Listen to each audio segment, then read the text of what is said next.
கர்த்தருக்கு ஸ்தோத்திரம். இந்த நாள் தேன்துளி நிகழ்ச்சியிலே உங்களை நான் மீண்டுமாக சந்திப்பதில் அதிக மகிழ்ச்சி அடைகிறேன். நாம் தொடர்ந்து பேதுருடைய கைது, சிறைச்சாலை அனுபவம், அவர் எப்படி விடுவிக்கப்படுகிறார் என்பதை பார்க்கிறோம். இந்த நாளில் கூட பேதுருடைய விழாவிலே தட்டி எழுப்பின தேவதூதன் அவரை அப்படியாக ஒவ்வொரு காவலாக நடத்தி கொண்டு வருகிறார்.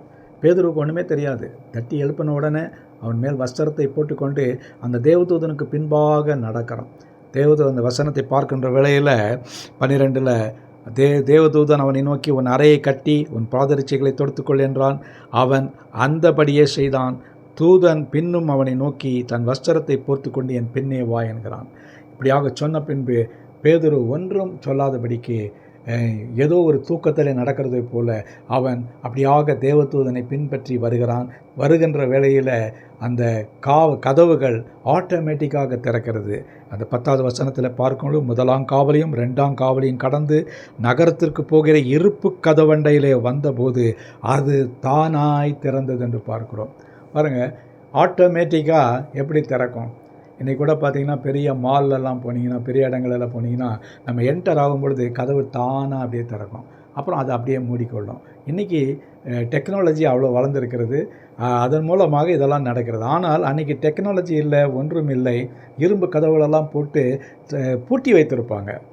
எல்லா பூட்டுகளும் கதவுகளும் எல்லாமே தேவனுக்கு முன்பாக ஒன்றுமில்லை என்பதற்காக தான் இந்த சம்பவத்தில் பார்க்குறோம். இதில் பார்க்கின்ற வேளையில் எல்லாமே ஆட்டோமேட்டிக்காக தானாகவே திறந்து கொள்கிறது. இது நடக்குமா? நடந்தது. 2000 ஆண்டுகளுக்கு முன்பாக பேதுருவை சிறைச்சாலையிலிருந்து கொண்டு வருகின்ற வேளையில் நடந்த உண்மையான சம்பவம் வேதத்தில் உண்மையாக எழுதப்பட்டிருக்கிறது. பரிசுத்த ஆவியானவர் அவர் இதை எழுதியிருக்கிறார். ஆகவே நிச்சயமாக நாம் இது விசுவாசிக்க வேண்டும், நம்ப வேண்டும். தானாக திறந்து அவர்கள் ஒவ்வொரு காவலாய் கடந்து அப்படியாக வெளியிலே வருகிறார்கள்.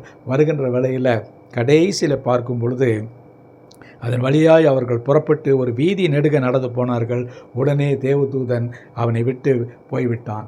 ஒரு பாதுகாப்பு அது வரைக்கும் இருந்தது. அதன் பின்பு அவனுக்கு பாதுகாப்பு இல்லை. இந்த நேரத்தில் தான் பேதுரு விழித்து கொள்கிறார். நம்ம கடந்து வந்தது ஒரு சொப்பனம் அல்ல, உண்மையான நிகழ்வு. அவனுடைய கையிலே கால்களிலே விலங்கு இல்லை. கதவுகளெல்லாம் ஒவ்வொரு காவலையும் கடந்து நான் வந்துவிட்டேன், எனக்கு இனிமேல் விடுதலை என்று நினைத்து கொண்டு அப்படியாக வருகின்ற வேளையில் அவன் சொன்னதான காரியம், ஏரோதின் கைக்கும் யூத ஜனங்களின் எண்ணங்களுக்கும் என்னை விடுதலையாக்கும்படிக்கு கர்த்தர் தம்முடைய தூதனை அனுப்பினார் என்று விசுவாசித்து நம்பி தான் இப்பொழுது மெய்யாய் அறிந்திருக்கிறேன் என்று அவன் சாட்சி சொன்னான். பாருங்கள், இதுதான் ஒரு உண்மையான சாட்சி.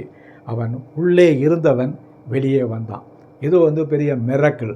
இந்த மிரக்கிள் நடக்க வேண்டும் என்று சொன்னால் நமக்கு தேவன் மீது வைத்திருக்கிறதான விசுவாசம் வேண்டும். கர்த்தர் நம்மை விடுவிக்கிற தேவனாக இருக்கிறார். ஆபத்து காலத்திலே அவர் நமக்கு பெரிய சகாயம் செய்கிற தேவனாக இருக்கிறார். ஒரு இடுக்கணில் இருக்கும் பொழுது நம்மை விடுவிக்கிற தேவனாக இருக்கிறார். அவரை உண்மையாய் தேடுகிறவர்களுக்கு அவர் உண்மையுள்ளவராக இருக்கிறார், அவர்களை விடுவிக்கிறார். பேதுருடைய வாழ்க்கையில் பார்க்கும் பொழுது இது உண்மையாய் நடந்ததான சம்பவம். உங்களுக்கும் எனக்கும் கூட அவரை உண்மையாய் நடப்போம் என்று சொன்னால் நமக்கு எந்த ஆபத்துக்கள், நாச மோசங்கள், விக்கனங்கள் வந்தாலும் அவர் நம்மை விடுவிக்கிறவர். நம்முடைய கட்டுகளை, நம்முடைய எல்லா நிந்தைகளையும் அவர் எடுத்து போட்டு நமக்கு பெரிய விடுதலை கொடுத்து வெளியிலே கொண்டு வருகிற தேவனாய் இருக்கிறார். அவரை நோக்கி நாம் பார்ப்போமா? நல்ல ஆண்டவரே, நன்றியோடு துதிக்கிறேன். பேதுருவை சுகபத்திரமாக வெளியில் கொண்டு வந்த ஜீவனுள்ள தேவனே, நாங்கள் துதிக்கிறோம், ஸ்தோத்திரிக்கிறோம். நமக்கு எல்லா துதிக்கான மகிமை செலுத்துகிறோம். மீட்பர் இயேசுவின் நாமத்தில் ஜெபிக்கிறேன் நல்ல பிதாவே, ஆமேன், ஆமேன். கர்த்தர் உங்களை ஆசீர்வதிப்பாராக. இந்த நாள் உங்களுக்கு ஒரு மகிழ்ச்சியும் சந்தோஷமான ஒரு நாளாக அமையட்டும்.